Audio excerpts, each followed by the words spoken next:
আজকে আমরা মাটির চুলায় আসছি রান্না করতে। আমার ছাদে প্রায় সময় আমরা ছাদে রান্না করি। ছাদে মাঝে মাঝে মাটির চুলায় রান্না করলে রান্নাটা খুবই খেতে সুস্বাদু হয়।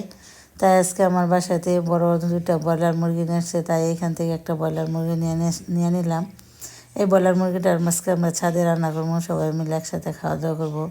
আর মাঝে মাঝে এই ব্রয়লার মুরগিগুলো ছাদে রান্না করলে মাটির চুলায় খুবই সুস্বাদু হয়। তার জন্য আজকে আমি ছাদে এসে পড়ছি। টাটকা ব্রয়লার মুরগিটা ছাদে রান্না করলে অন্যরকমের স্বাদ হয়। তার জন্য যে ভালো করে মুরগিটা মশলাটা আমি সুন্দর করে কষিয়ে নিয়েছি। কষিয়ে নেওয়ার পরে এখন মুরগিটা দিয়ে দিলাম। দেওয়ার পরে যে মুরগিটাকে খুব সুন্দর করে লাইড়ে চেড়ে নিতেছি। আর মাটির চুলার জালটা খুবই সুন্দরভাবে জ্বলতেছে। আর এখানে শীতের দিন, শীতকাল, মিষ্টি মিষ্টি রৌদ্রটা খুবই ভালো লাগতেছে। তাই ছাদে এসে পড়ছি। আর এরকম করে আমরা সবসময় একটু মুরগির মাংসটা ব্রয়লারটা কষাই বোনা করি এবং খেতেও খুব সুস্বাদু হয়।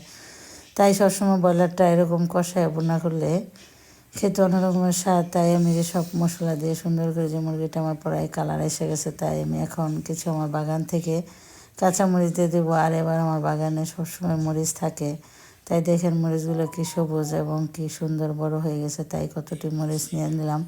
আর এই মরিচগুলো এতটুকু ছোটোই হয়, বেশি বড় হয় না।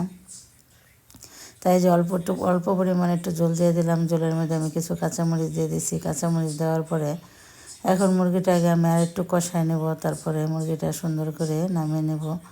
আর সবসময় মুরগির মধ্যে একটু কাঁচামরিচ দিলে অন্যরকম একটা সেন্ট হয়, তাই খেতেও খুব সুস্বাদু হয়। দেখেন এই যে মাংসটা আমার প্রায় হয়ে গেছে, এই যে কি সুন্দর কষানো রান্নাটা হয়ে